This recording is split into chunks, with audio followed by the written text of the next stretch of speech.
अच्छा, मेरा नाम बस सजाद है। मैं आपका जो मेरा पेपर आया है कैट फाइव का मैनेजमेंट अकाउंटिंग का उसका स्टूडेंट। आज हमारी पहली क्लास है तो इसके अंदर बेसिकली आज मैं पढ़ाऊंगा कोई। ठीक है, सिर्फ हम कोर्स प्लान जो है उसको मेनली डिस्कस करेंगे। हमारा क्राइटेरिया क्या होगा। ठीक है, हमने इस प्लान को लेकर किस तरह चलना है, क्या क्या चीजें होंगी बीच में, टेस्ट किस तरह लिए जाएंगे। ठीक है, और बाद में चेकिंग होके मार्किंग आपको किस तरह से प्रोवाइड की जाएगी, क्वेश्चनिंग किस तरह किया करेंगे, क्लास में किसके बारे में तमाम डिस्कशन किया करेंगे। ठीक है, उससे पहले सबसे पहले तो मैं कुछ अपना इंट्रोडक्शन दे दूं। नाम मोहम्मद सजाद है। टीचिंग प्रोफेशन में मुझे 13 ईयर्स हो चुके हैं, 13 ईयर चल रहे हैं, इंशाल्लाह कंटिन्यूइंग है। मेरी जो खुद जो नीचे से देश से पता हुआ आरंभ शुरू से ज्यादा शौक भी नहीं किया अकाउंटिंग का। ओ लेवल्स में भी अकाउंटिंग पढ़ी, और आगे भी सी को कंटिन्यू किया ईसीसी के थ्रू, सीए के थ्रू, और अल्हम्दुलिल्लाह अपनी बड़ी इज्जत से नवाजा। वक्त के भी जब स्टडी कर रहा था तब भी मेरे सर्टिफिकेट आए थे, और इंशाल्लाह आगे मेरी कोशिश भी है कि आपके लिए भी इसी तरह पढ़ाऊँ, चीजें आसान कर सकूँ, और इंशाल्लाह आपका भी मेरिट सर्टिफिकेट आए। सबसे ज्यादा तो मेन आज की भी क्लास में बात करूं, सबसे ज्यादा बच्चों को टेंशन किस चीज होती है, यार मैनेजमेंट अकाउंटिंग बड़ा मुश्किल सा पेपर है, मुश्किल है, होता नहीं है, बड़ी एक मिथ बनी हुई है कि यार it's a very difficult paper है। नहीं, डिफिकल्ट पेपर नहीं है ये, सिर्फ इसकी चीजें समझना। क्योंकि खासतौर में बात करें मैनेजमेंट अकाउंटिंग की, सबसे अच्छी चीज मुझे क्या लगती है मैनेजमेंट अकाउंटिंग, इसके कोई रूल्स नहीं है। हम रूल्स को नहीं फॉलो करते हैं। जैसे हम फाइनेंशियल अकाउंटिंग पढ़ते हैं, F1 पढ़ी हमने, F2 पढ़ते हैं। ठीक है, उसके अंदर स्टैंडर्ड्स होते हैं, हमें स्टैंडर्ड्स को फॉलो करना होता है कि अच्छा यार ये स्टैंडर्ड है, स्टैंडर्ड ने ये बात की है तो हमें इसको इसी तरीके से लेकर चलना है। उसका एक फॉर्मेट भी बता दिया जाएगा, अच्छा यार ये फॉर्मेट, हम इस फॉर्मेट को फॉलो करेंगे तो कि हम उस तक चीज तक पहुंच सकेंगे, क्योंकि उसके अंदर कुछ रिस्ट्रिक्शन डाल दिए। ठीक है, तो हमने उसको फॉलो किया। अब जब मैनेजमेंट अकाउंटिंग की हम बात करते हैं तो यहाँ पे ये किस्म के डेली की, अगर आप अपने आप को एज अ बिजनेसमैन सोचो ना, तो ये चीजें बड़ी जल्दी ठीक हो जाती। तो आपने जब भी खुद को कंसीडर करना है ना, ये पढ़ते हुए मैनेजमेंट अकाउंटिंग पढ़ते हुए आपने खुद को एक बिजनेसमैन कंसीडर करना है कि मैं बिजनेसमैन हूँ, मैं यहाँ पे होता बिजनेस कर रहा होता तो मैं यहाँ पे क्या करता। ठीक है, तो जब हम ये सोच रखेंगे ना इसकी, और इस एंगल से हम सोचने की कोशिश करेंगे तो इंशाल्लाह मैंने इसके अंदर मुश्किल नहीं है, बल्कि मजा आना शुरू हो जाएगा, तो ये प्रैक्टिकल किस्म का पेपर है। ठीक है, या कहीं भी इसके ऊपर एप्लीकेशन अप्लाई कर सकते हो। आपने अपना जब बिजनेस शुरू करें तो वहां पे सबसे ज्यादा काम आ रहा होता है, लेकिन हम डेली रूटीन में भी इसको कहीं ना कहीं इस्तेमाल कर सकते हैं। तो मेरी कोशिश क्या होगी, जैसे कि जिस प्लेटफॉर्म के अंडर मैं आपको पढ़ा रहा हूँ, सीए में डीसी, तो इसका मकसद भी ये है कि सीए को हमने क्या करना है, आसान करना है। और मेरी कोशिश भी क्या होगी इस सब्जेक्ट को लेकर चलते हुए कि मैं आपके लिए मैनेजमेंट अकाउंटिंग को आसान से आसान तरीन कर सकूं। अब वो किस तरह करेंगे, बेसिकली मैं क्या किया करूंगा, आपको हर चैप्टर के नोट्स प्रोवाइड करूंगा। ठीक है, जिसके अंदर हमारी प्रैक्टिस हुआ करेगी। ठीक है, उसके अंदर कॉन्सेप्ट्स डिस्कस हुआ करेंगे। तो हम हर चैप्टर को इसी तरह लेके चला करेंगे। मैं नोट्स खुद प्रोवाइड करूंगा, मेरे खुद के बनाए हुए नोट्स होंगे। ठीक है, जिनको बेसिकली मैंने बनाना नहीं कहूंगा, कंपाइल करना मेनली, उसमें 80% 90% जो है कंपाइलेशन होगी। क्योंकि मुझे लगता है कि अच्छा कोई चीज मुझे अच्छी लगती है, मैं कहते हैं अच्छा यार आ, ये ज्यादा आसान होगी, क्योंकि सबसे ज्यादा मुश्किल किसकी आती है, हम ज्यादातर अंग्रेजी में पढ़ा पाते हैं। तो मेरी कोशिश ये होगी कि आपको आसान से आसान इंग्लिश के अंदर चीजें समझेंगे, और जब एक्सप्लेनेशन दो तो उसमें भी ऐसी एग्जांपल्स हो जो आप डेली रूटीन में जिसको अप्लाई कर सकें, ठीक है ना, ताकि आपको ज्यादा मुश्किल ना हो। फिर इसके अंदर दूसरी मेरी क्या कोशिश होगी, एक तो आसान लैंग्वेज में समझाना।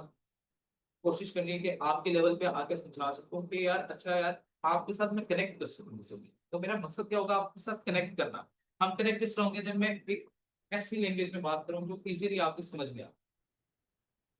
तो हमने सबसे पहले मेरी कोशिश है कि आपको एक आसान लैंग्वेज में समझाए। दूसरी चीज सबसे बड़ी मिथ जो होती है वो क्या आती है, पेपर नहीं अटेम्प्ट होता, नहीं अटेम्प्ट। हम पेपर करके आते हैं, अक्सर बच्चों की क्या होती है क्यूरी कि यार पेपर सच्ची हो पूरा नहीं अटेम्प्ट, तो हम सब कोई कह रहा होता है हम 65 का अटेम्प्ट करके आए हैं पेपर, कोई कह रहा होता है हम 70 का अटेम्प्ट करके आए हैं। ठीक है, लेकिन कोई भी ये नहीं कह रहा होता कि जो है ना बहुत ज्यादा। अच्छा बेटा अब आवाज आ रही है ठीक? आवाज क्लियर है? ये सुनिए आवाज के लिए भी बता दो। चल ठीक है। अच्छा, तो हमारा मकसद बेसिकली क्या होगा कि अगला टारगेट क्या है? पहला टारगेट ये है कि आपको मैनेजमेंट अकाउंटिंग मैंने आसान से आसान लैंग्वेज में समझाऊंगा, ताकि आप उसको टैकल कर सकें, आप समझ आ सके, आप अंडरस्टैंड कर सकें। दूसरी मेरी चीज क्या है, कोशिश क्या है कि इसको जितने शॉर्ट मेथड से करना सके। क्योंकि जब हम एक चीज को बहुत लंबा लंबा खींच के लेके जाते हैं ना, तो जब हम अटेम्प्ट करते हैं ना पेपर पे, तो उसकी वजह से वो टाइम जितना रिक्वायर्ड होता है, लाइक मैं कहूँगा कि हमारे पास टोटल कितना टाइम है, हमारे पास 180 मिनट्स हैं, जिसके अंदर हमने 100 मार्क्स का क्या करना है, पेपर अटेम्प्ट करना। ठीक है, यानी कि पर मार्क में बात करूं तो अगर मैं 180 को डिवाइड कर दूं 100 पे, तो एक नंबर के सवाल के ऊपर मैं 1.8 मिनट से ज्यादा नहीं लगा सकता। ठीक है, लाइक अगर मैं एक शॉर्ट क्वेश्चन की बात करूं 10 मिनट का होता, 10 मार्क्स का होता है आमतौर पे, तो 10 × 1.8, मुझे वो सवाल कितनी देर में करना चाहिए, 18 मिनट में खत्म करना चाहिए। ये मेरा टारगेट होना चाहिए कि मैं 18 मिनट में उसको खत्म कर सकूं। लेकिन वो टारगेट हम वो अचीव कैसे करेंगे, जब मैं टारगेट अपना 18 मिनट का ना सेट करूं, बल्कि मेरा टारगेट क्या हो गया, अच्छा यार ये मैंने 16 मिनट के अंदर कर, 16 मिनट में अगर मैं सवाल करने में कामयाब हो रहा हूँ, तो शायद पेपर में मैं 18 मिनट में कर सकूं। ठीक है, या 15 मिनट का टारगेट टाइम। उससे फायदा क्या होगा कि हम अगर टारगेट अपना ऐसा सेट करेंगे, तभी हम ऐसी चीज को अचीव कर पाएंगे। क्योंकि अगर मैं टारगेट ही क्या रखूंगा, अच्छा नहीं यार मैं 18 मिनट में गलत, चलो कोई बात नहीं 20 मिनट, क्योंकि वहां पे क्या होगा जब एग्जाम में आप जाओगे, तो एग्जाम में एग्जाम प्रेशर भी आता है। वो जब एग्जाम प्रेशर आते हैं, तो अक्सर हम वहां पे ब्लैंक, वो भी कई दफा कुछ टाइम नहीं लेता। फिर हम प्रोसेस करने में टाइम लगता, अच्छा यार ये पेपर है, पहले पेपर पढ़ा, पेपर पढ़ते ही एकदम लगा ठीक है, व्हाट इज दिस। तो आप पहले तो एक बार सत्ते में चले गए, फिर सत्ते में से निकलने में टाइम लगा, तो कुछ टाइम तो वहां भी लगा देते। तो हमने पहला टारगेट क्या करना है कि हम टाइम भी किस तरह चीजों को मैनेज कर सकते हैं। तो मैनेजमेंट, हम पेपर भी किसका पढ़े, मैनेजमेंट अकाउंटिंग का पढ़े, तो उसके अंदर सबसे पहली चीज क्या चलती है, टाइम मैनेजमेंट। टाइम किस तरह मैनेज करेंगे पेपर के अंदर, वो जो 15 मिनट का रीडिंग टाइम पे मिलता है उसको कैसे यूटिलाइज करेंगे, और फिर हम पेपर को अटेम्प्ट किस तरीके से करना शुरू करेंगे। इन सारी बातें मैं साथ साथ सिखाऊंगा जब हम पढ़ रहे हैं। ठीक है, तो हमने करना है, हमने अपना टारगेट बनाना है, और उस टारगेट को इंशाल्लाह हमने अचीव करना है। कि अच्छा यार इसमें हमने इसको complete किया। तो कोशिश हमारी क्या होगी कि हमारा मैक्सिमम पेपर अटेम्प्ट हो, एटलीस्ट ऑन एवरेज में बात करूँ, क्योंकि हर बच्चा आमतौर पे 100% पेपर अटेम्प्ट नहीं कर पाता। हम कोशिश करेंगे कि ऑन एवरेज हर बच्चे का एटलीस्ट 90 to 95 मार्क्स का पेपर लाजमी अटेम्प्ट। ठीक है, तो हम ये टारगेट बनाएंगे, उसमें प्रैक्टिस करेंगे, तो हमने इस चीज को मिला फिर। तो एक चीज उसके लिए मैंने क्या करना है, उस चीज को टाइमली खत्म करने के लिए मैं कुछ चीजें सिखाया करूंगा, ऐसी वर्किंग सिखाया करूंगा जो आपका टाइम सेव किया करेंगे। टाइम सेविंग टेक्निक्स, वर्किंग्स हमने किस तरह शॉर्ट करनी है विद कॉन्सेप्ट्स, कि अच्छा यार कॉन्सेप्ट भी हमारा लूज नहीं हो रहा, और हम चीजों को शॉर्टन अप भी कर रहे हैं, कि हम भाई पेपर में जब जाएं तो यार पेपर हमारा perfect है।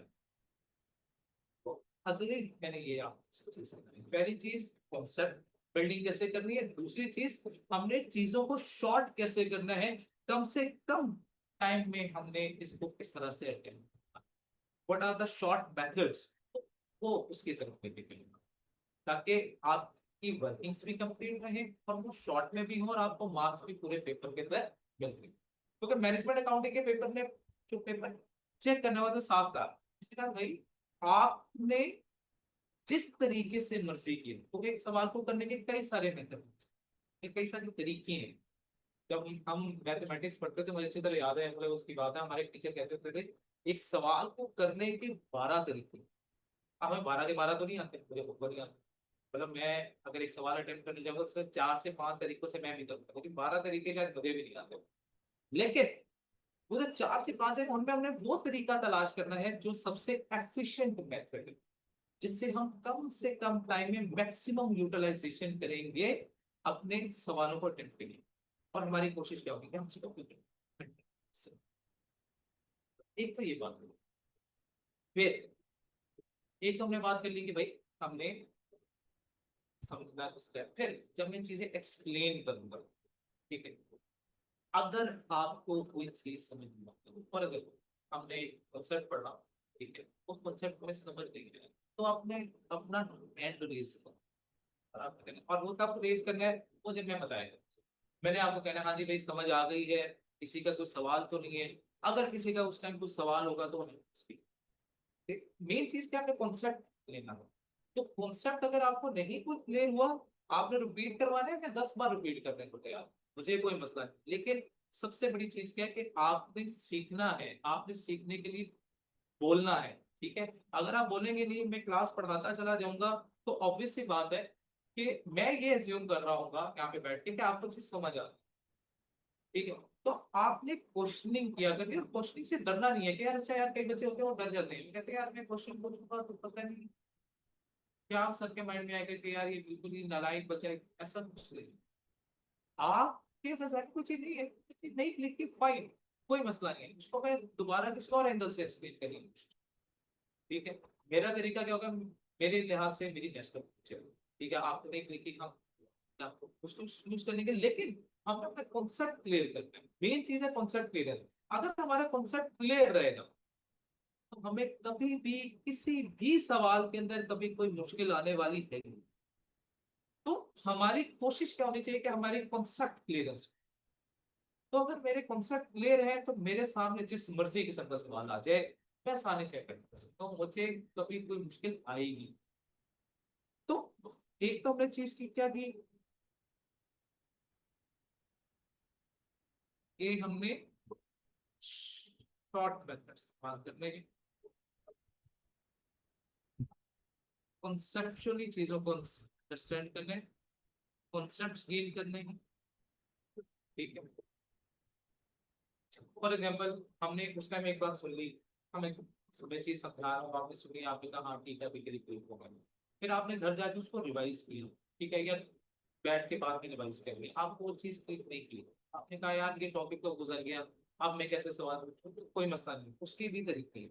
हमारा व्हाट्सएप ग्रुप होगा जिसके अंदर आपको 24 आवर जो है सर्विस प्रोवाइड होगी, ठीक है। अच्छा उसमें क्या होगा, आप मुझसे क्वेश्चन पूछेंगे, मैं अक्सर सर भी ये वाले बात की, ये वाली दोबारा एक बार एक्सप्लेन करूँ, कई दफा क्या होगा मैं फॉरन रिप्लाई करता हूँ, कई दफा क्या होगा थोड़ा सा डिले आएगा, तो विद इन 24 आवर्स आपकी जो भी क्यूरी होगी वो आपकी रिजॉल्व की जाएगी, ठीक है। आपको कोई कॉन्सेप्ट नहीं समझ आया, आप मुझसे ग्रुप में पूछें, मैं आपको वहां पे एक्सप्लेन करूँ, ठीक है।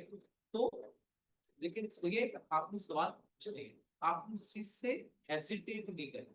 कई बच्चे मैं देखता हूँ हेसिटेट बहुत ज्यादा करते हैं। सवाल तो आप लोगों ने हेसिटेट नहीं करना, खास तौर पे इस पेपर के अंदर तो बिल्कुल नहीं करना, क्योंकि ये पेपर ऐसा है कि इसके अंदर अंडरस्टैंडिंग सबसे अच्छी डेवलप करनी है। अंडरस्टैंडिंग अगर डेवलप हो गई कोर्स के बारे में, चीजों के बारे में, तो ये पेपर सबसे आसान पेपर लगेगा आपको पूरे कैफ में।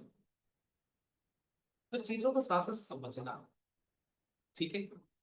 अच्छा क्वेश्चनिंग के बारे में कहा, हम उस टाइम सवाल ग्रुप में जब मेरी क्लास चल रही होगी, मैं आपसे सवाल पूछूंगा तब आप सवाल पूछ सकते हैं, फिर अगर लेक्चर गुजर चुका हुआ है तो आपने क्या करना है, आपने व्हाट्सएप ग्रुप में सवाल कैसे पूछ लेना, स्टिल कोई मैं चीज समझ नहीं आ रही, आप कह रहे हो नहीं मैं व्हाट्सएप ग्रुप में नहीं पूछ रहा था, आप मुझसे आप मुझे डीएम करके पूछे, वो भी कोई मसला नहीं, लेकिन सवाल कुछ नहीं पूछो। फिर अब हम इस चीज को पक्का कैसे करेंगे कि अच्छा यार हमने जो कॉन्सेप्ट सीखे हैं हमें समझ आए कि नहीं आए। तो कुछ सवाल तो मैं आपको वहीं पर करवाया करूँ, ठीक है, कुछ सवाल मैंने वहीं पे करवा दिए कि यार अच्छा मैंने कॉन्सेप्ट समझाया, कॉन्सेप्ट को एक्सप्लेन किया, फिर उसके ऊपर एक एग्जांपल कराई, उसके अंदर मैंने सारी चीजें आपको समझाई। फिर कुछ सवाल मैंने डिजाइन किए होंगे जो आप घर पे बैठ के उसको अटेम्प्ट करेंगे, और बाद में मैं उसका सोल्यूशन आपको ग्रुप में प्रोवाइड करूंगा। ठीक है, आपने अपना वो आंसर उसके साथ मैच करना है। ठीक है, फिर अगर आपको कोई चीज समझ नहीं आती है तो आप मुझसे पूछनी है, और उस क्वेश्चन के ऊपर जो मैंने आपको होमवर्क में दिया हुआ होगा उसके ऊपर आपको एक मैं वीडियो भी प्रोवाइड कर दिया करूंगा जिसके अंदर पूरी एक्सप्लेनेशन हुआ करेगी कि ये सवाल कैसे है।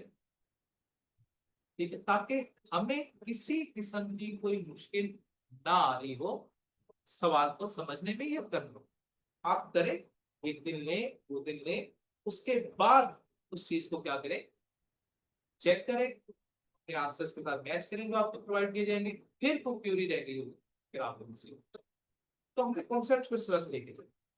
एक सवाल मैं खुद करवाया करूंगा, जब मैं कॉन्सेप्ट दूंगा सवाल में उन कॉन्सेप्ट के साथ सवाल हुआ करेंगे, फिर सवालों के साथ कुछ जो मैंने करवा दी कुछ साथ में होमवर्क दिया। फिर जब हमारा चैप्टर पूरा फाइंड अप हो जाएगा तो फिर हम क्या क्रिया करेंगे, कुछ सवाल पास्ट पेपर्स के क्लिक करेंगे, ताकि हमें कॉन्फिडेंस भी डेवलप हो कि अच्छा जो चीज मैंने सीखी है वो पास्ट पेपर्स में कैसी है, ये एक मुझे एग्जामिनर का आइडिया होना शुरू होगा कि एग्जामिनर का माइंडसेट क्या है, कि एग्जामिनर किस किस्म के सवाल पूछना चाहता है। ठीक है, क्या हम एग्जामिनर के सवाल को अटेंड कर पा रहे, तो उस सवाल तो मैंने खुद करवा देने आपसे क्लास में। उस सवाल मैंने आपको फिर स्टिल उसी तरह जब हमारा चैप्टर खत्म उस सवाल में आपको वैसे करने के लिए दिया तो वो आप खुद अटेम्प्ट किया करेंगे। ठीक है, फिर वो अटेम्प्ट करने के बाद आप उसके अंदर अपनी गलतियां तलाश करें। तो इस तरह से जब हम चीजें मैच करते जाएंगे तो इंशाल्लाह हमें कभी कोई मुश्किल नहीं आ रही, लेकिन उसके लिए चाहिए क्या, कंसिस्टेंसी। कंसिस्टेंसी बहुत ज्यादा जरूरी है, हमें कंसिस्टेंट रहना। ये नहीं है कि अच्छा यार आज हमने क्लास अटेंड कर ली चलो कल नहीं करते, 2 दिन छोड़ देते हैं फिर हम कर लेते हैं, इस तरह से चीजें नहीं चली। आपको चीजें साथ साथ पढ़नी है, साथ साथ तो अगर पाइलअप होती गई चीजें तो फिर ये पेपर आपके लिए सबसे मुश्किल तरीन पेपर बन सकता है। क्योंकि पाइलअप करके जब बाद में इकट्ठा पढ़ने जाओगे ना तो इकट्ठे में बड़ी मुश्किल होगी। तो हमने कोशिश क्या करनी है, हमने कोशिश ये करनी है कि हमने चीजें साथ साथ पढ़ो, चीजों को डिले में नहीं करना। जो चीजें पढ़ते जाए साथ साथ सवाल करते जाए, उसके साथ साथ सवाल करते हैं, पास पेपर्स हैं तो जो मैं क्वेश्चन दे रहा हूँ वो करने, फिर जब चैप्टर खत्म हो जाए करेगा तो हम टेस्ट भी रखा करें। ठीक है, अब टेस्टिंग की मैं डिस्कशन भी कर लूंगा आपके साथ ग्रुप में। अगर आप चाह रहे हैं कि यार अच्छा वीकली एक टेस्ट हो जाएगा हम वीकली एक टेस्ट कर लिया करेंगे, लेकिन अगर आप चाह रहे हैं कि नहीं यार चैप्टर वाइज टेस्ट हो जाए करें तो हम चैप्टर वाइज टेस्ट कर लिया करेंगे, एक चैप्टर खत्म हुआ है तो पूरे चैप्टर का सारे एक साथ टेस्ट लेंगे। इस तरह करना होगा, हम इस तरह से लेके चीजें चलेंगे, नहीं तो हम हर वीक एक टेस्ट कर लिया करेंगे, और हम उसको जितना हमने उस वीक में पढ़ा हुआ करेगा वो प्लस 20% पिछला जो हम ऑल पढ़ चुके होंगे उसमें से मैं टेस्ट कर लिया करूंगा, ताकि आपकी पिछली चीजें भी क्या होती रहे, रिवाइज होती रहे, और अगला काम भी चलता रहेगा।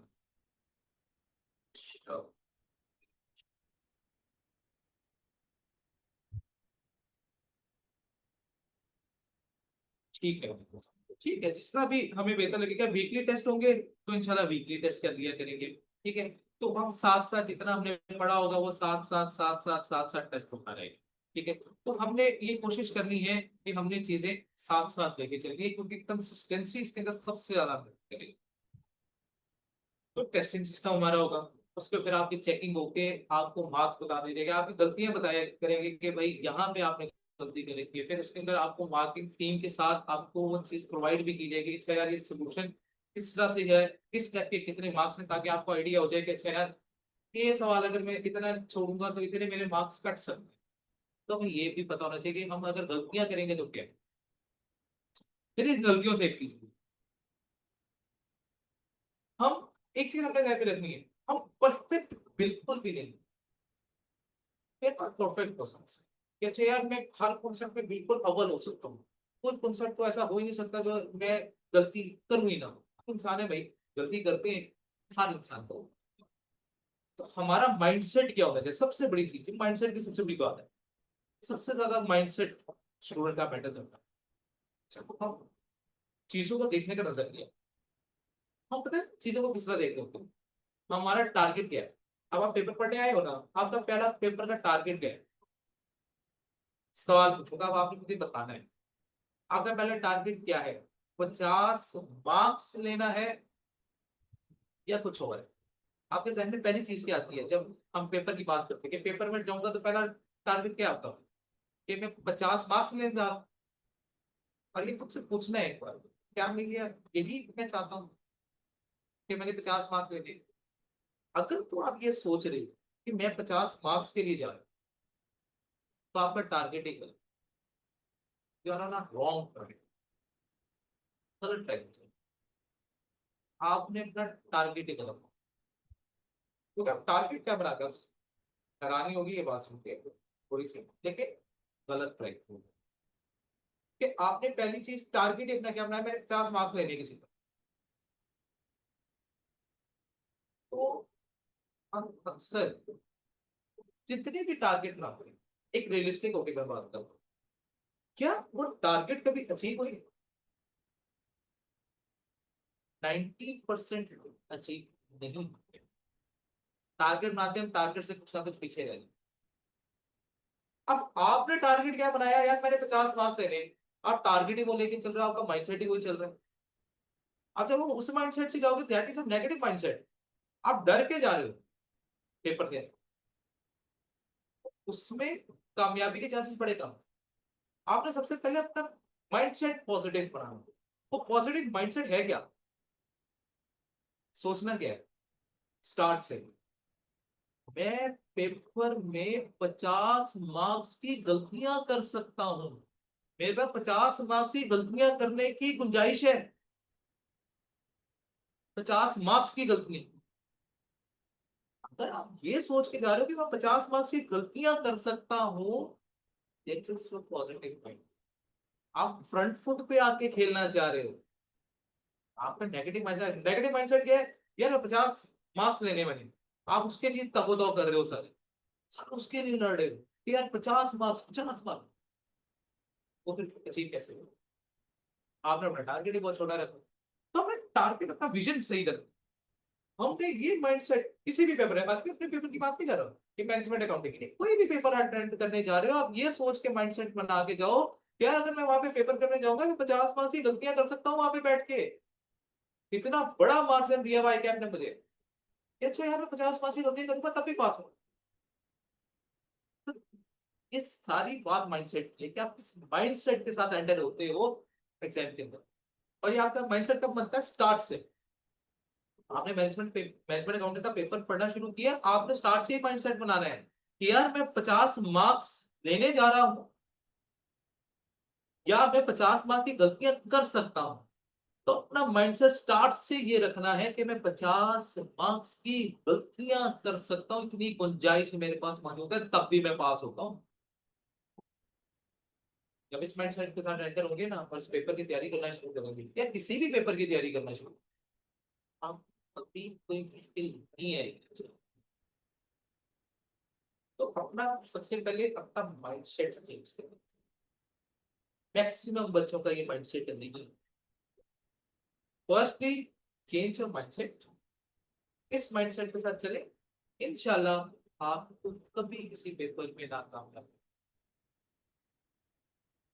कंसिस्टेंट रहना है, काम टाइम टू टाइम करना है, और हर सवाल के अंदर सिर्फ हमने गलतियां तलाश करो, ये नहीं चेक करना अच्छा यार ये एक पॉइंट गलत हो गया। ये मैं माइंड ये बात कर रहा हूँ बेसिकली, जो माइंडसेट वाली मैंने बात की, माइंडसेट की बात की रीजन क्या थी, अब रीजन सुनो। क्योंकि हम क्या सोच रहे हैं कि यार मुझे 50 मार्क लेने हैं, और फिर जब मैं सवाल अटेम्प्ट करता हूँ ना, मुझसे एक गलती हो जाती है स्टार्ट में, उस स्टार्ट की गलती की वजह से बाकी तमाम वर्किंग्स मेरी गलत हो गई। अब मेरे जहन में क्या आ रहा है, यार ये तो मेरा पूरा सवाल गलत हो गया। नहीं भाई, पूरा सवाल नहीं गलत। जिस स्टेप में आपने गलती की है, सिर्फ उस स्टेप के मार्क्स कटेंगे, उस स्टेप्स के मार्क्स नहीं मिलेंगे आप। उसके बाद उस गलती के हिसाब से बाकी सारे स्टेप ठीक है, बेशक आंसर गलत है, लेकिन उस स्टेप के हिसाब से ठीक है। लाइक फॉर एग्जांपल, मैं करना चाह रहा था 5 × 6 30, एंड देन इसके अंदर में ऐड करना चाह रहा था 9, तो आंसर मेरा बनता था 39। अब एक मेरी कैलकुलेशन ये थी, एक कैलकुलेशन ये। मैंने क्या किया, मैंने स्टार्ट में गलती कर दी। मैंने 5 × 6 नहीं किया, मैंने 4 × 6 कर दिया, जिसकी वजह से यहाँ पे आंसर आया, पहले स्टेप में आंसर 24, और इसके अंदर मैंने 9 ऐड किया, तो मेरा आंसर आ गया 33। अब अब मैं जवाब जब देखने जाऊंगा, पीछे आंसर चेक करूंगा, मैं कहूंगा यार यहाँ पे तो 30 आना चाहिए था, यहाँ पे 30 नहीं है, ये भी गलत हो गया। और अच्छा, यहाँ पे 39 आना चाहिए था, ये भी नहीं आया, दोनों गलत हो गए, तो इसका मतलब है मुझे तो नंबर ही नहीं मिले। नहीं, आपने ये वाला 9 जो था ये बिल्कुल ठीक ऐड किया था, तो टोटल के मार्क्स तो कभी होते ही नहीं। तो एक चीज तो ये सोच लो, टोटल के मार्क्स नहीं है, ये जो हम ऐड करते हैं ना, असल में मार्क्स है इसके। इसमें आपने ये गलती की, इसके नंबर कट गए, यस। आपने 4 × 6 किया, 5 × 6 करना था, तो 6 वाले के भी मार्क्स मिल गए, मुझे 4 लिखा ना, इसकी वजह से आधा मार्क कट गया। और आपने 9 सही ऐड किया था, तो 9 के भी पूरे मार्क्स मिल गए। तो ये मार्क्स आपके बिल्कुल ठीक मिले। तो आपको बेसिकली अगर मैं कहूं, ये 1 नंबर का था, ये 1 नंबर का था, ये 1 नंबर का था, टोटल 3 मार्क्स थे। आपने कहा जी मेरा तो कोई भी मैथ नहीं किया, मैं तो सारा गलत हो गया, मैं तो एक भी नंबर मिलेगा नहीं। आपके सिर्फ ये 1 मार्क कट गया, क्योंकि इसमें आपने गलत किया था। ये 1 मार्क मिल जाएगा, ये भी 1 मार्क मिल जाएगा, यानी कि 2 मार्क्स आपको मिल गए। तो मैंने क्या सिखाना है आपको, यही चीज सिखानी है मेरी, कि हर सवाल में से सिर्फ गलतियां तलाश करना शुरू करो, कि आपने कहां कहां गलती की है, सिर्फ उस गलती के मार्क्स कटेंगे, बाकी नहीं मार्क्स कटेंगे, बाकी आपको मिलने हैं। इसलिए घबरा नहीं जाना, जब आप प्रैक्टिस भी कर रहे होगे, जब आपको आंसर के जो आंसर मिलेंगे, सॉल्यूशंस मिलेंगे, तो अपने सॉल्यूशन के साथ आप मैच करोगे, तो कतई नहीं घबराना कि अच्छा यार मेरा अपना सवाल गलत हो गया। आप इसे ढूंढे कौन कौन से स्टेप मैंने गलत किए, और उन स्टेप्स के हम मार्क्स डिडक्ट करेंगे। तो इसलिए अपने माइंडसेट क्या बनाना है, कि मेरे 50 मार्क्स की गलतियां कर सकता हूं, तो मैंने सिर्फ गलतियां ढूंढा करनी है, बाकी चीज नहीं देखी। ये mindset, that is the positive mindset जो हमने क्रिएट करना है। ठीक है ना? तो ये माइंडसेट जब हम लेके चलेंगे पेपर के अंदर इंशाल्लाह, तो हम इंशाल्लाह पेपर भी पास करेंगे, और हमारे आसानी से पास होगा, हमें मुश्किल भी कोई नहीं लगेगी। पर क्यों नहीं कंसिस्टेंट, ठीक होगी बात। तो इस चीज पे हम लोग फोकस ज्यादा रखते हैं। हमारा माइंडसेट क्या है, माइंडसेट अप्रोच क्या रखनी है हमने पेपर की, कि हमारे पास 50 मार्क्स की गलतियां करने की गुंजाइश है, की गुंजाइश। ये लिख लो अपने पहले पेज में। देखो, अगर मैनेजमेंट अकाउंटिंग का एक्सपेक्टेड रजिस्टर बनाना है, और उसके ऊपर पहले पेज पे ये लिखना है, और जब भी रोज खोलना है, पहला पेज लाजमी पढ़ना है। और क्या पढ़ना है उसके ऊपर, मेरे पास 50 मार्क्स की गलतियां करने की गुंजाइश है। पहली चीज पढ़ के जाना, रोज ये पढ़ा करना, जब रजिस्टर खोले पहले सामने ये चीज देखे, 50 मार्क्स की गलतियां करनी नहीं कर सकते।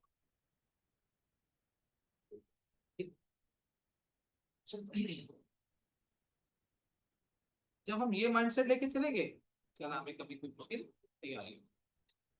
तो हमने क्या, एक हमने क्या किया, कॉन्सेप्ट हमने क्लिक करने हैं, क्वेश्चनिंग करने से हमने घबराना नहीं है। कोशिश मेरी ये होगी कि आपको शॉर्ट से शॉर्ट मेथड से पढ़ाया जाए, जिसमें आपका पेपर ज्यादा से ज्यादा अटेम्प्ट हो सके, और कभी भी सोल्यूशन देके हमने घबराना नहीं है, सिर्फ सिलेबस से हमने गलतियां तलाश किया है, और हमने इस पेपर को इसी अप्रोच के साथ लेकर चला कर। टेस्ट हम वीकली कर लेंगे, ठीक है। हर वीक में हम सैटरडे का दिन गलतियां करेंगे, ठीक है, सैटरडे को हम टेस्ट डे डिक्लेयर कर देते हैं कि हर सैटरडे को हम टेस्ट दिया करेंगे जितना हमने मंडे से फ्राइडे तक पढ़ लिया होगा। 80% वो टेस्ट हुआ करेगा, 20% जितना पिछला सारा पढ़ चुके हैं उनमें से कोई छोटी मोटी चीज में टेस्ट होगा, ताकि पिछला भी हमारा क्या होता है, रिवाइज। ठीक है, फिर हम बीच में एक असेसमेंट, दो असेसमेंट रखा करेंगे और दो टर्म है जिसके अंदर ग्रैंड टेस्ट हुआ करेगा, जिसके अंदर जितना सिलेबस असेसमेंट 1 के टाइम तक जितना सिलेबस हमने पढ़ लिया होगा, डेट में आपको बता दूंगा, तो उस डेट तक हमने जितना पढ़ लिया होगा वो पूरा का पूरा असेसमेंट 1 टेस्ट होगा। ठीक है, फिर टर्म टेस्ट होगा तो टर्म टेस्ट में जितना पढ़ लिया होगा वो सारा टेस्ट हो जाएगा। फिर जब असेसमेंट 2 आएगी तो असेसमेंट 2 में असेसमेंट 1 के बाद जितना पढ़ा होगा वो टेस्ट, और फिर टर्म टेस्ट 2 की बारी आएगी जिसके अंदर हम जितना पढ़ चुके वो सारा टेस्ट होगा। जब ये सारी टेस्टिंग हमारी मुकम्मल हो जाएगी, हमारा सिलेबस पूरा मुकम्मल हो जाएगा, उसके बाद में आपकी कुछ रिवीजन टेस्ट रखूंगा टॉपिक वाइज। टॉपिक में बता दिए तुमको कौन कौन से टॉपिक होंगे, वो दो टॉपिक भी हो सकते हैं, 3 टॉपिक भी हो सकते हैं। ठीक है, जिनको मैं कंबाइन करके टॉपिक वाइज टेस्ट किया करूंगा।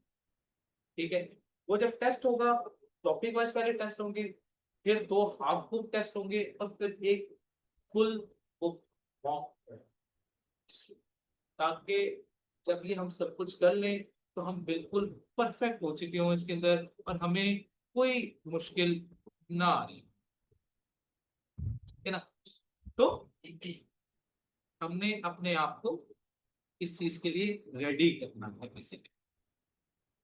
तो इसलिए मैं डे 1 से ये चीज डिस्कस कर रहा हूँ कि ताकि हम उस अप्रोच को, उस टेक्निक को यूज करें और हम अपने आप को पेपर के लिए तैयार कर सकें। ठीक है तो हम क्या एक किस्म के फौजी हैं। ठीक है, एक जंग लड़ रहे हैं, किसके साथ, आईकैप के साथ, खुद के साथ भी लड़े, आईकैप के साथ भी लड़े। क्या हमने क्या मकसद क्या रखना है, आईकैप को हमने हराना है और हमने आईकैप क्या ये पेपर आसानी से पास करके साला हम कर सकते। अब थोड़ा सा मैं जो हमारा पेपर है उसके रिलेटेड कुछ चीजें डिस्कस कर लेता हूँ कि हम सीक्वेंस हमारा क्या होगा, क्या चीजें हम पहले पढ़ेंगे, क्या चीजें बाद में पढ़ेंगे, इसकी कितनी वेटेज होगी, इसके बारे में डिस्कस कर लेते हैं थोड़ा सा। ठीक है, लाइक ये 3 हिस्सों में हमने डिवाइड किया अपना कोर्स। ठीक है, सेक्शन ए है, सेक्शन बी है, सेक्शन सी। सेक्शन ए कौन सा है, cost associated with production. In production से रिलेटेड कौन कौन सी कॉस्ट होती है, जिसके अंदर हम स्टार्ट कहां से लेंगे, इन्वेंटरी वैल्यूएशन से स्टार्ट दे रहे होंगे। ठीक है, इन्वेंटरी वैल्यूएशन हमारा होगा, ओवरहेड्स होंगे, फिर ईपीसी कॉस्टिंग पढ़ेंगे, फिर लेबर की तरफ जाएंगे, फिर हमने जो है शायद मैं इसका सीक्वेंस चेंज करूं, लेबर कॉस्टिंग तक हम इसी प्रोसेस के थ्रू चल रही है। ठीक है, इसमें एक चीज आप नोटिस करोगे कि यहाँ पे टोटल चैप्टर्स कितने हैं, 13 चैप्टर्स हैं। लेकिन इस 13 चैप्टर्स में आपको चैप्टर नंबर 1 नहीं दिखाई दे रहा होगा, कि चैप्टर नंबर 1 नहीं नजर आ रहा। क्यों? क्योंकि चैप्टर नंबर 1 मैंने खुद ऐड किया, जिसके अंदर हम क्या करेंगे, एक इंट्रोडक्शन लेंगे जिसके अंदर हम चीजें समझेंगे कि कॉस्ट अकाउंटिंग की दुनिया है कैसे, काम कैसे करती है, क्या फंक्शंस होंगे अंदर, क्या क्या चीजें हम कर रहे होंगे, तो हमने उसके ऊपर डिस्कशन करनी है किसी, तो आप उसके ऊपर सारी बातें करेंगे। तो चैप्टर नंबर 1 किताब का हिस्सा नहीं है, लेकिन वो हर जितनी हमने पूरी कॉस्ट अकाउंटिंग पढ़नी है उसका निचोड़ है, एक समरी है, जिसके छोटे छोटे कॉन्सेप्ट्स वहां पे डिस्कस हो जाएंगे और फिर उनको एक्सपेंड जब मैं करूंगा तो वो अपने अपने चैप्टर्स पे जाकर करूंगा। तो बेसिक नॉलेज हम पहले गेन करेंगे कि what is cost accounting, what is management accounting, इनके फंक्शंस क्या होते हैं, ये काम किस तरह करते हैं, देन हम इनकी डिटेलिंग के अंदर आएंगे। तो चैप्टर नंबर 1 सारा उससे रिलेटेड। फिर हम आएंगे अपने चैप्टर नंबर 2 की तरफ, जो कि होगा इन्वेंट्री वैल्यूएशन का। कुछ हमने आईटीए में पढ़ा हुआ है, कुछ थोड़ी सी चीजें हम शायद इसके अंदर ऐड ऑन कर लेंगे और हम और कुछ और एंगल से भी हम इसको पढ़ने की कोशिश करेंगे कि और क्या क्या एंगल्स को हमसे टेस्ट कर सकता है, जो हमने आईटीए में शायद पढ़ेंगे। तो ये आईटीए से टॉपिक आया हुआ है, आईटीए का एडवांस लेवल है। ठीक है, टॉपिक हमने पढ़ा हुआ होगा, तो इंशाल्लाह हमें इसमें भी ज्यादा मुश्किल नहीं आ जाएगी। फिर हम ओवरहेड्स की तरफ जाएंगे, ओवरहेड्स क्या होते हैं, एबीसी कॉस्टिंग क्या होती है, लेबर क्या होती है। ये हमारी जो बेसिकली होगी, ये 4 चैप्टर हमारी बेसिक नॉलेज होंगे, that is your basic knowledge, जो आपको आगे कॉस्ट अकाउंटिंग में लेके चलेंगे। जब तक ये चीजें हमें नहीं आएंगी, हमें अगली चीजें कभी भी समझ नहीं आ सकती। तो पूरी कॉस्ट अकाउंटिंग अगर मैंने समझ ली है, तो पहले मुझे इन चैप्टर्स के ऊपर,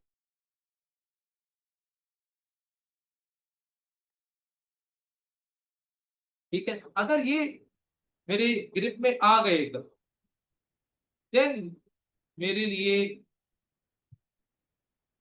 कोई मुश्किल नहीं है। गायब हो गई थी, ठीक है ना। तो अगर मैंने ये बेसिक नॉलेज ले ली और मैंने इन चीजों को अच्छे तरीके से अंडरस्टैंड, इसमें हम टाइम भी लगाएंगे क्योंकि ये बेसिक्स है, इन्हीं से हमने आगे लेके हर, क्योंकि इसमें हर चैप्टर में आगे जाके टेस्ट होंगे। इन्वेंट्री है, इन्वेंट्री में हम बेसिकली मटेरियल की बातें करेंगे, मटेरियल होगा, लेबर होगी, ओवरहेड्स होंगे, तो ये सारे आगे जाके मिक्स होके टेस्ट होंगे। हमारा कॉन्सेप्ट ठीक होगा तो आगे जाके हमें कोई मुश्किल नहीं आने वाली। तो ये बेसिक नॉलेज हमने सबसे पहले अपनी स्ट्रॉन्ग, ये हमने स्ट्रॉन्ग कर ली एक दफा, ठीक है। देन हमें आगे हमारी आधी चीजें आसान हो, 50% समझ लो हमें कॉस्ट आ गई, अगर हमने इनके ऊपर अपना जो है कॉन्सेप्ट गेन कर लिया और हमने अपने दिमाग में बैठा दिया कि ये क्या है, तो हमारा 50% कॉस्ट अकाउंटिंग हो जाएगा। आप सिर्फ उसको डिफरेंट जगहों पे इंप्लीमेंट करना सीखना है कि ये सिचुएशन आएगी तो इन चीजों को कैसे इंप्लीमेंट करना है, फला सिचुएशन आएगी तो उन चीज को कैसे इंप्लीमेंट, तो इंप्लीमेंटेशन है आप, तो इनकी बेसिक नॉलेज हमने गेन करनी है। फिर शायद मैं इस समय, क्योंकि इस समय शायद मैं थोड़ा सा पैटर्न चेंज करूं अपना, ठीक है, तो मैं मार्जिनल एब्जॉर्प्शन कॉस्टिंग के बजाय मैं प्रोसेस कॉस्टिंग की तरफ चलूं। फिर हम प्रोसेस कॉस्टिंग को समझेंगे, प्रोसेस कॉस्टिंग क्या है, ठीक है, बैच कॉस्टिंग क्या है, इनके ऊपर हम बात करेंगे, ठीक है। जॉब है, बैच है, जॉइंट प्रोडक्ट है, बाय प्रोडक्ट है, इनके ऊपर हम बात करेंगे। फिर हमने जब ये चैप्टर ये कर लिया, ठीक है, इसके बाद में डायरेक्टली प्रोसेस, अच्छा मैं नंबरिंग कर लेता हूँ। तो चैप्टर नंबर 1 हमारा कौन सा हो गया, इंट्रोडक्शन का, तो नंबर 1 तो हमने रख लिया इंट्रोडक्शन, ठीक है, नंबर 1 मेरा आ गया इंट्रोडक्शन। नंबर 2 मैं जाऊंगा इन्वेंटरी वैल्यूएशन की तरफ। नंबर 3 ओवरहेड्स आ जाएंगे, ठीक है। नंबर 4 एबीसी कॉस्टिंग आ जाएगी। नंबर 5 मेरी लेबर कॉस्टिंग आ जाएगी। देन इसके बाद मैं चला जाऊंगा इसकी तरफ, प्रोसेस कॉस्टिंग, ठीक है, मैं यहाँ से प्रोसेस कॉस्टिंग,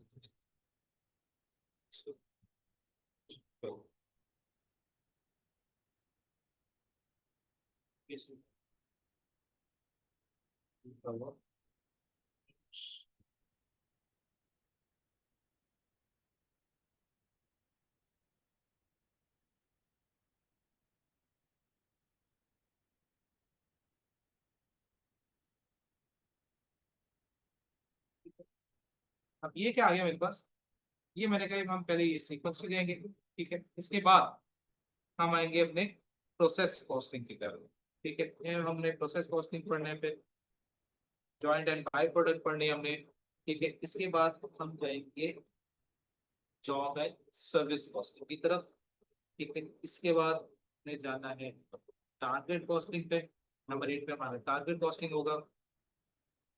टारगेट कॉस्टिंग के बाद स्विच करना है सीबीपी एनालिसिस, सीवीपी एनालिसिस पढ़ेंगे।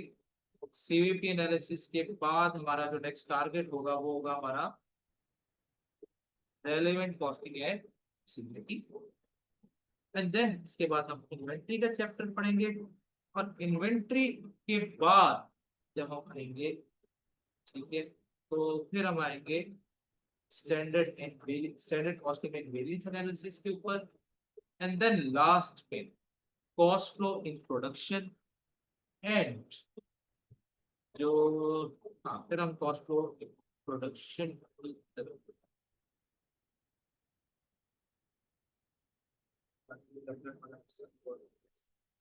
तो इस सीक्वेंस को ये मैं थोड़ा सा चेंज करूंगा इस बार, तो हमने इस सीक्वेंस को इंशाल्लाह हमने लेकर चलना है। और इस सीक्वेंस की कुछ नहीं बीच में एक चैप्टर से मिस किया है, चेंज करना पड़ेगा।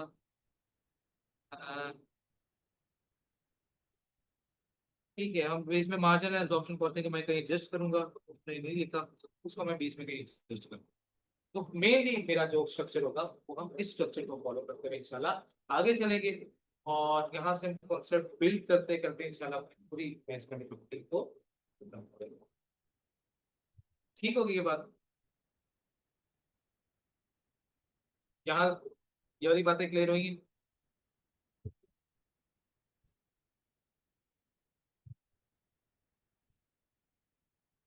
अच्छा, अब मैं आप लोगों से थोड़ा बहुत पूछना चाहूंगा कि आपकी तरफ से कोई क्वेश्चनिंग वगैरह है, आप कोई क्वेश्चन पूछना चाह रहे हैं, आपकी तरफ से कोई क्वेश्चन, आपके जहन में कोई सवाल आ रहा हो कि सर हमें क्या करना है इस तरह की चीजों के लिए, या कुछ भी कोई भी रिलेटेड क्वेश्चन है मैनेजमेंट अकाउंटिंग से रिलेटेड, तो आप पूछ सकते हैं। तो मैं आपका मैसेज देख रहा हूँ, ठीक है, तो आप मुझे बताएं कि अगर आपको सवाल है तो। हाँ, बहुत अच्छा सवाल है सर। सिलेबस कब तक कवर हो जाएगा? मेरी जो डेडलाइन है, डेडलाइन हमने इंशाल्लाह जो रखी है, हम देने जा रहे हैं मार्च में। तो हमने मार्च अटेम्प्ट है, तो मेरी डेडलाइन है, कोशिश हमने करनी है, इंटर भी देख लेते हैं। मुझे लगता है 1 मिनट दीजिएगा सिर्फ।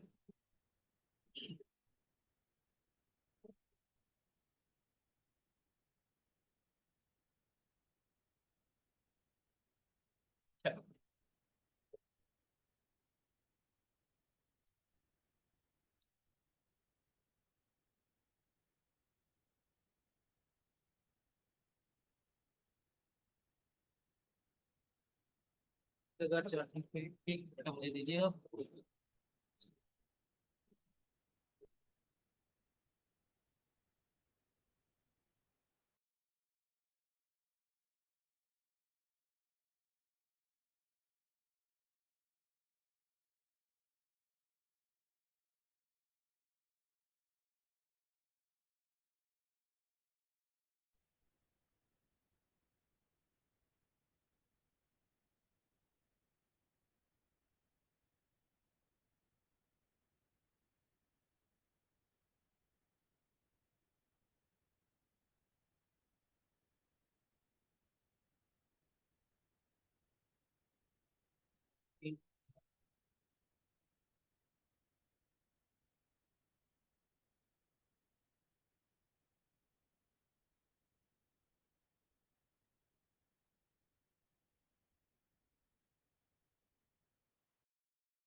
ठीक हो गया। थोड़ी सी।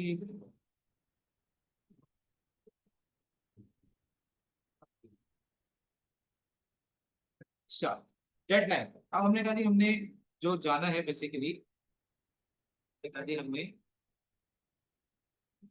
5 अटेम्प्ट के लिए, तो मेरी कोशिश है कैलेंडर भी एक बार निकाल देते हैं, कैलेंडर के हिसाब से आपको प्रॉपर डेडलाइन हम दे देते हैं कि यार ये हमारी लास्ट डेट होगी, तो हम इसको क्या करेंगे, फिनिश करेंगे। ठीक है, इंशाल्लाह हम ये उसके अंदर इसको फाइंड आउट कर देंगे। 6 फेब 2026 तो हमारी इंशाल्लाह लास्ट क्लास होगी जिसके अंदर हम अपना सिलेबस क्या कर देंगे, फाइंड अप। ठीक होगी बात? और कोई सवाल किसी का? ठीक है, ये डेडलाइन की बात हो गई, डेडलाइन की तरफ आते हैं। डेडलाइन हमने क्या रखी है अपनी, 6 फेब रखी है। 6 फेब 2026 को हम इंशाल्लाह अपना सिलेबस खत्म कर देंगे, और उसके बाद हमने रिवीजन टेस्ट, ठीक है, और जो मॉक्स होंगे वो कंडक्ट करेंगे।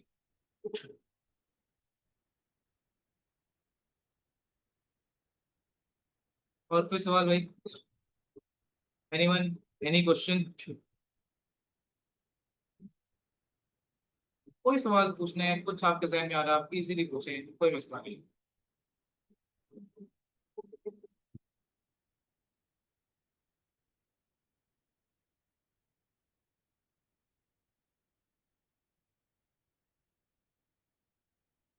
बेटा बुक आप फॉलो करना चाहते हैं उसमें से प्रैक्टिस क्वेश्चन करें, कोई मसला नहीं है, आप प्रैक्टिस क्वेश्चन वहां से करना चाहते हैं करें, लेकिन एक चीज मैं रिकमेंड करूंगा यहाँ पे कि आपने आई कैप का सिर्फ आंसर चेक करना है कि फाइनल आंसर क्या, सोल्यूशन नहीं देखना। क्योंकि मेरा कॉस्ट अकाउंटिंग की सबसे बड़ी चीज पता क्या है, मैंने अभी स्टार्ट में बात की थी, एक सवाल को करने के कई सारे तरीके।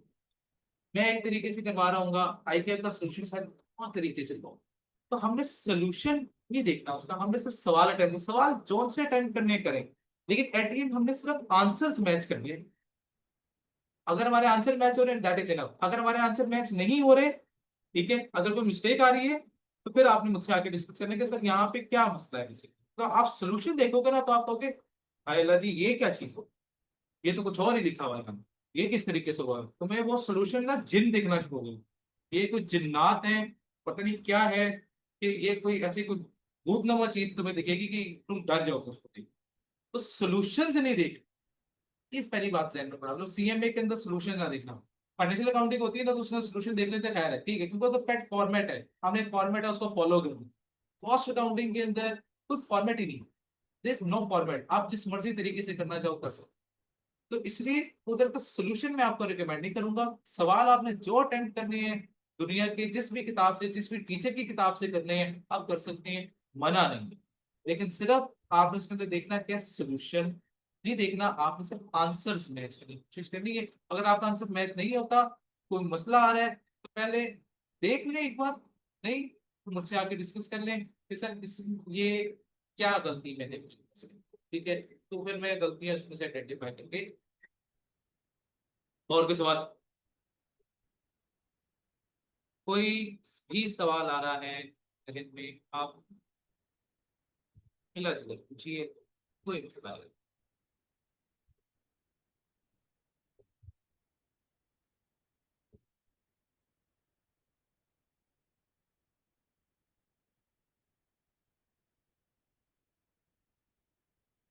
हाँ जी, any question regarding syllabus, management accounting, anything?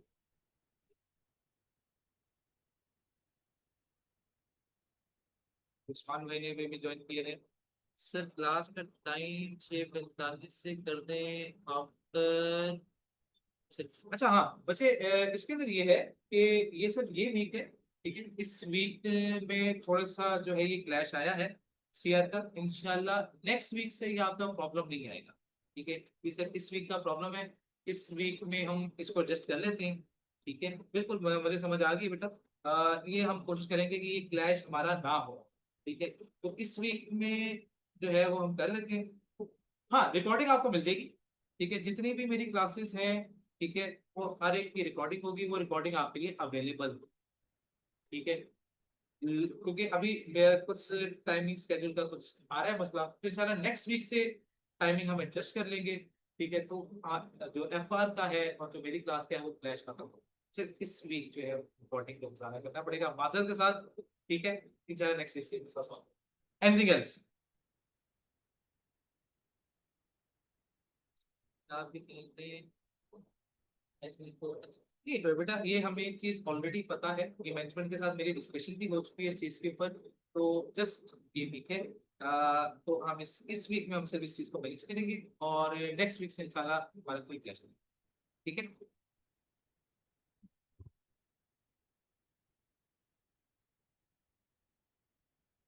तो जी मैंने इस 5 मार्क्स का पेपर किया है, क्या सीखे इंटरप्रिटेशन करनी चाहिए? यार देखो उस्मान, सबसे बड़ी चीज पता है क्या है कि आपके ऊपर डिपेंड करता है कि आपने तैयारी किस किस्म की की। अगर तो आपको लगता है कि आपके कॉन्सेप्ट बहुत अच्छे थे, ठीक है, लेकिन अगर आपको लगता है कि आपके कॉन्सेप्ट वीक थे और उसकी वजह से ये मसला आया है, तो फिर मैं आपको बेटा रिकमेंड करूंगा कि आपको एक बार दोबारा पढ़ना चाहिए, ठीक है, ताकि आपकी बेहतर प्रोफेशन हो। अब ये देखते हैं कि आपने 75 का अटेम्प्ट किया, तो पॉसिबली पास भी हो सकता है, ऐसी भी बात नहीं। याद है मेरा एक पेपर था, वो मैंने आपने तो 75 का किया और मैंने वो पेपर 62 का अटेम्प्ट किया और पास हो गया। तो कई दफा आपकी एक्यूरेसी भी मैटर कर जाती है, तो अगर आपने एक्यूरेट किया तो शायद पेपर ही पास हो जाए। अच्छा, अब मेरी जो है दुआ भी यही है कि इंशाल्लाह आपको वो पेपर पास ही हो जाए, आपको दोबारा पढ़ने की जरूरत ना ही पड़े। लेकिन हाँ, इतने दिन तक जब तक रिजल्ट नहीं आ रहा, तो यस, अपने कॉन्सेप्ट अगर आपको लग रहे हैं आपके वीक है, तो रिवाइज करें। क्लास में पढ़ने से आपको ये फायदा होगा कि चीजें रिवाइज हो जाएंगी आप, ठीक है। तो ताकि जब रिजल्ट आए तो खुदा ना खास्ता अगर हमारे साथ कोई मिसहैप हो गया तो वहां से कंटिन्यू कर सके, हम दोबारा शुरू से ना स्टार्ट करना।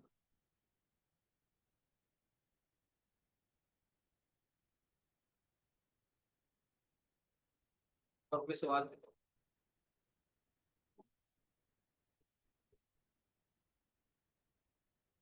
कोई भी सवाल जहन में आ रहा है, कुछ भी आप पूछना चाह रहे हैं, तो आप पूछ रहे हैं। ये भाई तो माशा से नाम ही इतना चमक सा रखा हुआ है कि काचू।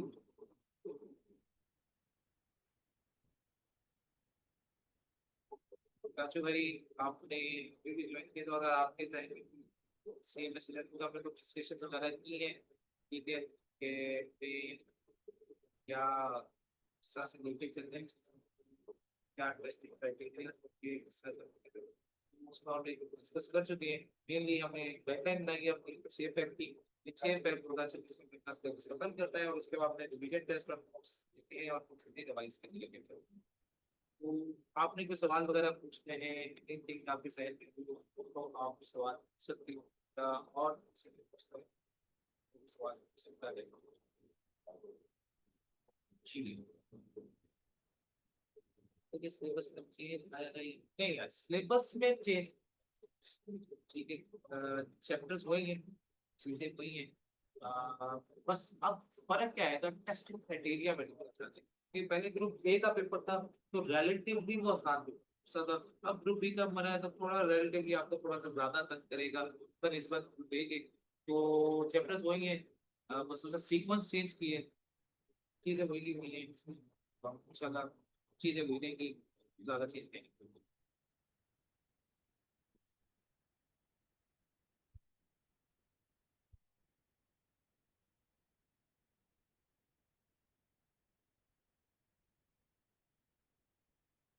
नहीं नहीं बेटा, ये वाहिद जो है, ये आपका जो पेपर है, ये इसके कनेक्ट नहीं आते, पहलवान में भी आते हैं, गाँव में भी आते थे, ठीक है, फिर दो में भी है, एमएफए में भी एमसीक्यूज है, ठीक है, लेकिन इसमें उसने ठीक है, पेपर पैटर्न हमारा सेम।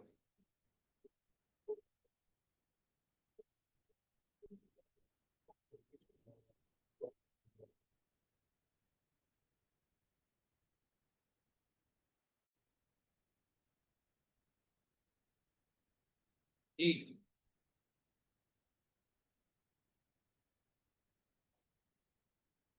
और कुछ सवाल?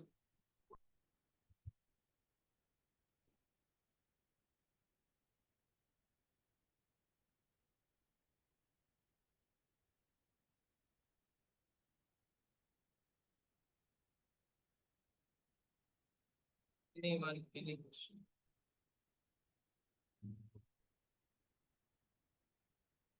चलिए जी, आज जैसे मैंने कहा था कि आज हमारा पहला दिन है, तो आज सिर्फ इंट्रोडक्शन होगा। आज किसी किस्म का जो है कोई स्टार्ट नहीं करेंगे पढ़ाई। पढ़ाई इंशाल्लाह हमारी कल से शुरू होगी। आज से मैंने डिस्कशन करनी थी कि मेरी क्या अप्रोच होगी, क्या किस तरह से चीजें लेके चलूंगा। और बाकी इंशाल्लाह भाई कल 6 बजे मुलाकात होगी लाइव क्लास के अंदर। और आप अपना सिलेबस एक कल इंशाल्लाह स्टार्ट करोगे। ओके बच्चों, इंशाल्लाह मुलाकात होगी। हाफिज।